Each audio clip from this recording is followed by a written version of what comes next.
ఇంత నైపుణ్యంతో drone operate చేస్తున్న ఈ మహిళ పేరు నామాల జ్యోత్స్న. వ్యవసాయంలో టెక్నాలజీని వినియోగిస్తూ లక్షల్లో ఆదాయం సంపాదిస్తున్నారు.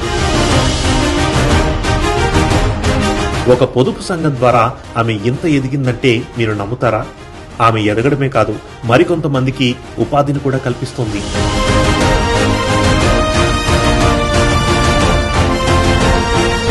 నేను ఈ డ్రోన్ ఫీల్డ్లోకి రాగలడానికి కారణం ఏంటంటే, ముఖ్యంగా నా తండ్రి చేసే వ్యవసాయం.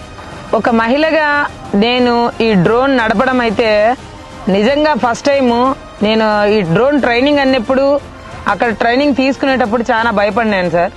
నేను ఆడపిల్లను, నేను ఇక్కడే ఆగిపోవాలా అనేది బాల్య వివాహం జరగక ముందు మా నాన్న వాళ్ళు నాకు అనుకోకుండా చేసినప్పుడు భయపడేదాన్ని. అది అయిన తర్వాత ఇక్కడ ప్రతిది కూడా గ్రూప్ నంటూ పొదుపు సంఘాన్ని అంటూ ఒకటి ఇచ్చినాడు. ఆ సంఘంలో 10 మందిని ఇచ్చినాడు. ఆ 10 మందిలో నుంచి కూడా ఒక మంచి లీడర్ ని తయారు చేసినారు. ఇవన్నీ కూడా పొదుపు సంఘం ద్వారానే అక్కడ మాకు ట్రైనింగ్ ఇచ్చినారు. First of all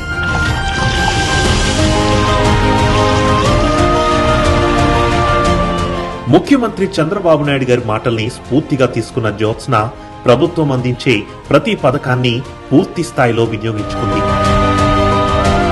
Chandrababu sir, Andhra Pradesh కి చంద్రబాబు సారు నిజంగా రైతుల పాలిట దేవుడు. అలాగే అక్క చెల్లెమ్మల పాలిట కూడా ఒక అన్నయ్యి. ఎప్పుడూ ఆయన నిత్యము ప్రజల వైపే నడుచున్నాడు. ప్రజల్లో ఎంత మంచి విలువైన స్కీమ్స్ తీసుకొని వస్తున్నాడంటే, ఎప్పుడో 2019లో 18లోనే నేను మీ దగ్గర నిలబడి మాట్లాడాలనే ఒక ఉద్దేశం ఉండేది సార్. ఈ రోజు డ్రోన్ ద్వారా ఆ ఉద్దేశాన్ని నేను మీతో నిలబడి మాట్లాడగలిగినాను, 10 మందికి చెప్పగలుగుతున్నాను. ఈ విధంగా నేను సక్సెస్ అయినానని మారుమూల పల్లెలో ఎక్కడనో గల్లీలో బతకాల్సిన మమ్మల్ని రాష్ట్రం సరిహద్దులు దాటిస్తున్నారు. దేశవ్యాప్తంగా ఎర్రకోట దగ్గరికి నడిపించగలుగుతున్నారంటే అది కేవలము మా ఆంధ్రప్రదేశ్ సీఎం సార్కే సాధ్యమని నేను చెప్తున్నాను.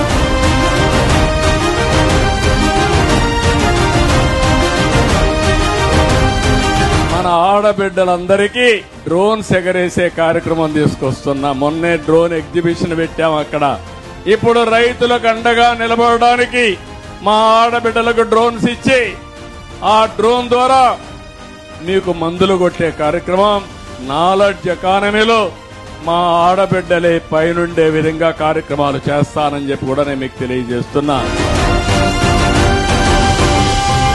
సాదాసీదా మహిళగా ఉండే నాకు ఈ అవకాశం నిజంగా ఇప్పటి వరకు నాకు ఊహ వచ్చిన కాడి నుంచి సీఎం సార్ వాళ్ళు చాలా మంది మారిపోతున్నారు, వస్తున్నారు, ఎన్నో ప్రభుత్వ పథకాలు తీసుకొని వస్తున్నారు.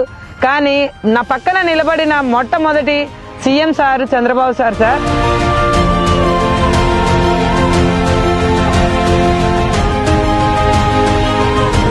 మహిళలు సాధికారత సాధించాలంటే కుటుంబ ప్రోత్సాహంతో పాటు ఆమె ఎదిగేందుకు కావలసిన వాతావరణాన్ని కూడా కల్పించాలి.